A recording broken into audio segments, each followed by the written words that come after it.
दिल्ली के जहांगीरपुरी में हुई हिंसा के बाद एमसीडी की बुलडोजर कार्यवाही पर सुप्रीम कोर्ट ने रोक लगा दी है।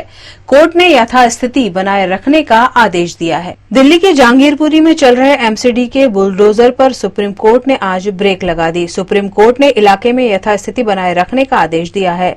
बिना नोटिस दिए अतिक्रमण हटाने की कार्यवाही को अवैध बताते हुए जहांगीरपुरी के कुछ निवासियों ने सुप्रीम कोर्ट का दरवाजा खटखटाया था। इसे सुनते हुए चीफ जस्टिस की अध्यक्षता वाली बेंच ने मामले में यथास्थिति बनाए रखने का आदेश दिया। कोर्ट ने कहा कि वह कल इस मामले की सुनवाई करेगा। दरअसल 16 अप्रैल को दिल्ली के जहांगीरपुरी इलाके में एक मस्जिद के सामने से गुजर रही हनुमान जयंती शोभा यात्रा पर पथराव की घटना हुई थी। घटना के दौरान भीड़ की तरफ से गोली भी चली, जिसमें कुछ पुलिसकर्मी घायल हो गए थे। मामले की जांच के लिए जहांगीरपुरी पहुंची पुलिस टीम के साथ पथराव और दुर्व्यवहार की कुछ घटनाएं भी हुई। उसके बाद अचानक कल यानी 19 अप्रैल को उत्तरी दिल्ली नगर निगम ने जहांगीरपुरी में अतिक्रमण हटाने की कार्यवाही करने की घोषणा कर दी। यह कार्यवाही आज यानी 20 अप्रैल को दोपहर 2 बजे से होनी थी। इस कार्यवाही को रुकवाने के लिए जहांगीरपुरी के कुछ निवासी सुप्रीम कोर्ट पहुंच गए। यह कार्यवाही दोपहर में होनी थी, लेकिन याचिका की जानकारी मिलने के बाद सुबह 9 बजे से ही कार्यवाही शुरू कर दी गई। देश के प्रधानमंत्री नरेंद्र मोदी दाहोद में आयोजित आदिजाति महासम्मेलन में पहुंचे। यहां प्रधानमंत्री नरेंद्र मोदी ने कई विकास परियोजनाओं का उद्घाटन और शिलान्यास किया। अपने गुजरात के 3 दिवसीय दौरे के आखिरी दिन प्रधानमंत्री नरेंद्र मोदी दाहोद में आयोजित आदिजाति महासम्मेलन में पहुंचे। यहां प्रधानमंत्री नरेंद्र मोदी ने कई विकास परियोजनाओं का उद्घाटन और शिलान्यास किया। इस अवसर पर केंद्रीय रेल मंत्री अश्विनी वैष्णव और गुजरात के मुख्यमंत्री भूपेंद्र पटेल भी मौजूद रहे। इस कार्यक्रम में प्रधानमंत्री नरेंद्र मोदी ने कहा कि आज दाहोद और पंचमहाल के विकास से जुड़ी 22,000 करोड़ रुपए से अधिक की परियोजनाओं का लोकार्पण और शिलान्यास किया गया है। जिन परियोजनाओं का आज उद्घाटन हुआ है, उनमें एक पेयजल से जुड़ी योजना और दूसरी दाहोद को स्मार्ट सिटी बनाने से जुड़ा प्रोजेक्ट है। दाहोद में उन्होंने कहा कि मैं सर झुकाकर यह कह सकता हूं कि भारत का कोई भी आदिवासी क्षेत्र हो, मेरे आदिवासी भाई बहनों का जीवन पानी जितना पवित्र और नई कोपलों जितना सौम्य होता है। मैंने दाहोद में अनेकों परिवारों के साथ पूरे क्षेत्र में बहुत लंबा समय बिताया है। हमारे यहाँ एक प्राचीन कहावत है कि हम जहाँ रहते हैं उसका हमारे जीवन पर गंभीर प्रभाव पड़ता है। यह क्षेत्र मेरा कार्यस्थल था। मुझे काफी लंबे समय तक आदिवासियों के बीच रहने, उनसे सीखने और समझने का अवसर मिला है। कोई भी आदिवासी क्षेत्र पानी की तरह शुद्ध होता है। गुजरात की एक पूर्व पट्टी उमरगांव से अंबारी पूरा मेरा आदिवासी भाई बहनों का क्षेत्र, ये मेरा कार्य क्षेत्र था। आदिवासियों के बीच रहना, उन्हीं के बीच जिंदगी गुजारना, उनको समझना, उनके साथ जीना, ये मेरे जीवन घड़तर के प्रारंभिक वर्षों में इन मेरे आदिवासी माताओं, बहनों, भाइयों ने मेरा जो मार्गदर्शन किया, मुझे बहुत कुछ सिखाया। उसी ने आज मुझे आपके लिए कुछ न कुछ करने की प्रेरणा मिलती है। आदिवासियों का जीवन मैंने बड़ी निकटता से देखा और मैं सर झुका करके कह सकता हूं, चाहे वो गुजरात हो, मध्य प्रदेश हो, छत्तीसगढ़ हो, झारखंड हो, हिंदुस्तान का कोई भी आदिवासी क्षेत्र हो, मैं कह सकता हूं कि मेरे आदिवासी भाई बहनों का जीवन यानी पानी जितना पवित्र और नई कोपलों जितना सौम्य होता है। यहां दाहोद में अनेक परिवारों के साथ और पूरे क्षेत्र में मैंने बहुत लंबे समय तक अपना समय बिताया है। गरीब बच्चों को शिक्षा का हक देने के लिए गुजरात सरकार ने राइट टू एजुकेशन योजना तो बना दी है, लेकिन एडमिशन प्रक्रिया इतनी जटिल है कि कई गरीब बच्चे पढ़ाई से वंचित रह जाते हैं। राइट टू एजुकेशन एडमिशन प्रक्रिया में फॉर्म भरने की कार्यवाही काफी जटिल है और तरह तरह के डॉक्यूमेंट देने पड़ते हैं, जिससे गरीब बच्चों को अच्छी स्कूलों में एडमिशन नहीं मिल पाता। जिस पर एक बार फिर वडोदरा शहर यूथ कांग्रेस ने आवाज उठाई। आज वडोदरा शहर यूथ कांग्रेस डीओ कचेरीए आवेदनपत्र देवा माटे आव्या छे के जे आरटीईना कायदा प्रमाणे जे एडमिशन प्रक्रिया चलाववामां आवी छे एमां 8055 एडमिशन फॉर्म सिलेक्ट करवामां आवे छे अने ते दरेक विद्यार्थीओने एडमिशन मळवा जोईए तेवी अमारी रजूआत छे। તેમજ જે ફોર્મ રિજેક્ટ થયા છે તેમને જે ડોક્યુમેન્ટ રજૂ કરવાના છે તેની સમય મર્યાદામાં થોડોક વધારો કરવામાં આવે જેથી કરી ગરીબ વિદ્યાર્થીઓ આ આરટીઈના કાયદાનો લાભ લઈ શકે।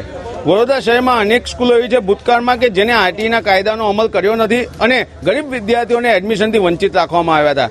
તે માટે અમે ડીઓ કચેરીએ રજૂઆત કરી છે કે વડોદરા શહેરમાં કોઈપણ સ્કૂલ આવી ભ્રષ્ટાચાર ચલાવતો હોય ગરીબ વિદ્યાર્થીઓ સાથે અન્યાય કરતો હોય તો તેને વિરુદ્ધમાં પરિપત્ર બહાર પાડવામાં આવે કે કોઈપણ સ્કૂલે વાલીઓ પાસેથી આવકના દાખલા રૂપે એના બેંક સ્ટેટમેન્ટ એના લાઇટ બિલો કે એવું માંગવું નહીં કારણ કે એક બાજુ તમે મામલતદારનો આવકનો દાખલો માંગો છો તો મામલતદારથી સ્કૂલોના ટ્રસ્ટીઓ અને સ્કૂલના પ્રિન્સિપાલ શું ઉપર છે કે જે મામલતદારના પણ દાખલાની અવગણના કરી અને ગરીબ વિદ્યાર્થીઓને ક્યાંક ને ક્યાંક એના વાલીઓને હેરાન કરવાનો પ્રયત્ન કરે છે તેના વિરોધમાં અમે આજે આવેદનપત્ર આપી ડીઓશ્રીને રજૂઆત કરી છે કે તાત્કાલિક ધોરણે પરિપત્ર બહાર પાડી અને તમામે તમામ गरीब विद्यार्थियों ने स्कूलों में एडमिशन आपवामां आवे। वडोदरा के एमएस यूनिवर्सिटी के department of food and nutrition द्वारा हेल्दी फूड कार्निवल 2022 का आयोजन कर हेल्दी फूड खाने के लिए सभी को प्रेरित किया गया। वडोदरा की एमएस यूनिवर्सिटी में faculty of family and community science के department of food and nutrition द्वारा हर साल नए नए आयोजनों के जरिए पोषण युक्त आहार के प्रति मार्गदर्शन दिया जाता है। हाल ही में मनाए गए वर्ल्ड हेल्थ डे के उपलक्ष्य में department of food and nutrition द्वारा हेल्दी फूड कार्निवल 2022 का आयोजन किया गया, जिसमें हेल्दी फूड प्रोडक्ट का एग्जीबिशन कम सेल आयोजित किया गया। साथ ही स्वास्थ्य को बढ़ावा देती जानकारी विभिन्न मॉडल पोस्टर, चार्ट और एजुकेशनल गेम्स के जरिए प्रदान की गई। मैंने जो ये न्यूट्री बार बनाया है, जो मैंने बार बनाया है, ये बाहर के कंपैरिजन में इसमें प्रिजर्वेटिव्स बिल्कुल भी नहीं है। ऊपर से ये प्लांट बेस्ड प्रोडक्ट है और इसमें सारे ही मतलब जो चीज़ें यूज़ की है वो सारी नेचुरल चीज़ें हैं। जैसे मैंने पीनट बटर यूज़ किया है वो बिना प्रिजर्वेटिव्स वो घर पे बनाया हुआ है, ठीक है। और ये कॉस्ट इफेक्टिव है। बाहर जो आप न्यूट्री बार्स और प्रोटीन बार्स देखते हो वो 300 400 पूरा पैक, मतलब एक पैक में 3 आते हैं, तो मेरा ये एक 30 रुपीज़ में पड़ रहा है। इट इज़ कॉस्ट इफेक्टिव और प्लस इसमें फोलेट भी ज़्यादा है, कैल्शियम इज़ ऑल्सो गुड, तो ये आजकल फीमेल्स के लिए भी ज़्यादा अच्छा है। અમે આજે SYHPPના સ્ટુડન્ટ્સ ફૂડ એન્ડ ન્યુટ્રિશન ડિપાર્ટમેન્ટના આજે અમે ફૂડ એક કાર્નિવલ રાખ્યો છે, basically creating awareness about the food products and nutrients present in it and how we can utilize the best in it.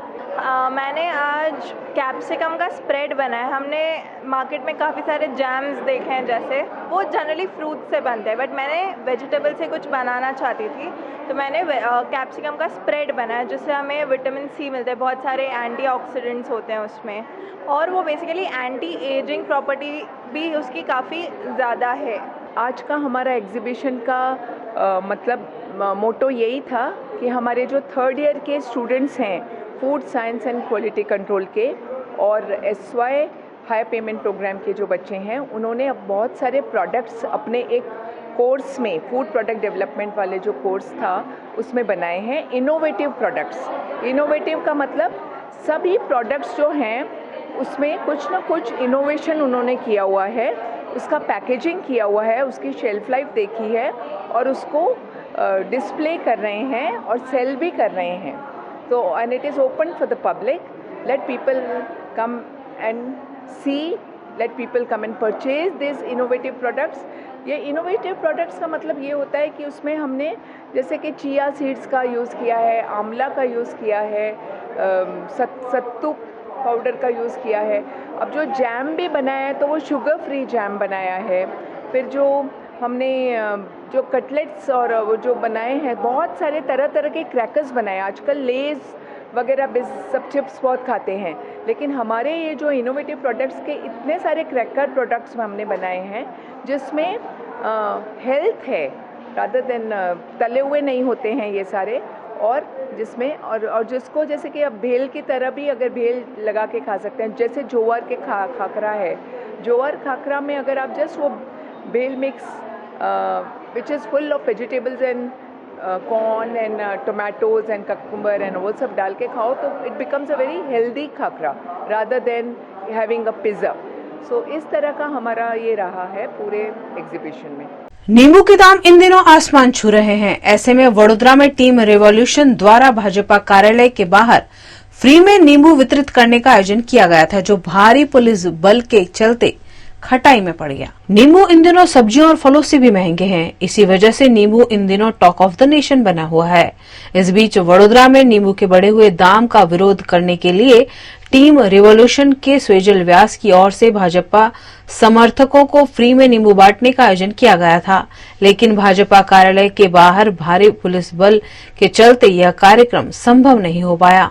ऐसे में स्वेजल व्यास ने पुलिस भवन पहुंचकर मामले का विरोध किया. आज हम पूरे समाज में नींबू फ्री देने वाले थे. भारतीय जनता पार्टी का जो खेस पहन के आएगा, झंडा लेके आएगा, उनको नींबू फ्री में देने. पहले भी हमने पेट्रोल फ्री दिया है, दूध फ्री दिया है, आज नींबू फ्री. नींबू फ्री क्यों दे रहे हैं ये एक महत्व बात है, क्योंकि नींबू हम जो खरीदते हैं, पूरे गुजरात की जनता खरीदती है, वो 230 रुपए में खरीदती है, 350 रुपए में खरीदती है. और वो नींबू जहां से लाते हैं, मद्रास से, वहां से नींबू बेचते, जो खेडूत बेचते हैं वो 120 रुपए में बेचते हैं. तो दोनों के बीच का 230 रुपया जो खाता है वो कटकीबाज कौन है और किसके लिए ये महंगाई बढ़ी है, किसके लिए नींबू के दाम बढ़े हैं? वो कटकीबाज को ढूंढने के लिए और उनके खिलाफ सख्त कार्रवाई करने के लिए हमने ये हमारा एक नया तरीका अपनाया था. पर भारतीय जनता पार्टी कुछ ना कुछ अपने अंदर से डर गई कि ये लोग कुछ गलत करेंगे या कुछ बड़ा करेंगे. हम सामान्य तरीके से अपना आवाज रखने वाले थे, उसके लिए हम वहां पे गए थे, परंतु वहां पे पुलिस डिपार्टमेंट आ गई. तो हमने हमारा जो भी विरोध था वो हम पुलिस कमिश्नर सर को ही बताएंगे, क्योंकि ये गलत चीज है. नींबू के दाम जो बढ़ गए, वो कटकीबाज को ढूंढने के बदले आप हम पे कायदेसर की कार्यवाही करो, ये गलत चीज है. हम सामान्य पब्लिक है, मध्यम वर्ग, गरीब वर्ग की आवाज बन के हम यहाँ तक पहुंचे. स्वेजल व्यास जब पुलिस भवन से बाहर निकले तब कुछ लोगों द्वारा उनकी गाड़ी का घेराव कर उन पर कथित रूप से हमला किए जाने के आरोप स्वेजल व्यास ने लगाए और मामले की शिकायत कारेलीबाग पुलिस थाने में दर्ज कराई. आज हमारा जो आवेदन था, हमने हमारा जो विरोध था नींबू के भाव के बढ़ते दाम के लिए, तो हमने कमिश्नर साहब की ऑफिस में जाके उनको आवेदन दिया. पर कमिश्नर साहब की ऑफिस से लेके हमारे पीछे कुछ युवा मोर्चा के कुछ लड़के, जो हमारे पीछे 15 से 20 लड़के हमारे आगे पीछे घूम रहे थे, मेरी बाइक को ठोकने का काम किया, कांच खोलने का काम किया, दरवाजा खोलने का काम किया. उनके पास कुछ हथियार भी था, जिससे वो भी बता रहे थे कि आज तेरे को छोड़ेंगे नहीं, आज तेरा लास्ट डे है. ये चीज़ क्या है? हम लोग तो हमारा विरोध कर रहे हैं. जो नींबू के भाव 350 आप ले रहे हो, वो खेडूत तो 120 में बेच रहा है, तो बाकी के 230 लेता कौन है? बस यही हमारी मांग थी, और उनके खिलाफ एक्शन हो. पर कुछ ना कुछ उनके लोग इसमें शामिल है, तो उन्होंने मेरे पे जानलेवा हमला किया है. कमिश्नर साहब को भी हमने किया है कि मुझे अब कुछ भी होगा उसका जिम्मेदार भारतीय जनता पार्टी के प्रमुख CR पाटिल होंगे, और ये भारतीय जनता पार्टी वडोदरा शहर के प्रमुख विजय शाह होंगे, क्योंकि ये नीति बहुत खराब है. आप सामान्य पब्लिक को भी दबाने के लिए ये जो सिस्टम कर रहे हो, पहले पुलिस को बीच में लाए, पुलिस से हमने वो कर लिया, तो आप गुंडों ने भेजा. आप गुंडे लोग हमारे खिलाफ ये एक्शन लेंगे, तो ये सहन नहीं होगा. आपको लड़ना है तो आप बोल दीजिए, डूबे लड़ लेते हैं, हम भी आ जाते हैं, आप भी आ जाओ, क्योंकि हमें ये चीज़ नहीं करनी. पर जो हमारे साथ हुआ वो गलत चीज़ है. हम उसके लिए आज फरियाद यहाँ पे करने के लिए कारेलीबाग पुलिस स्टेशन पहुंचे.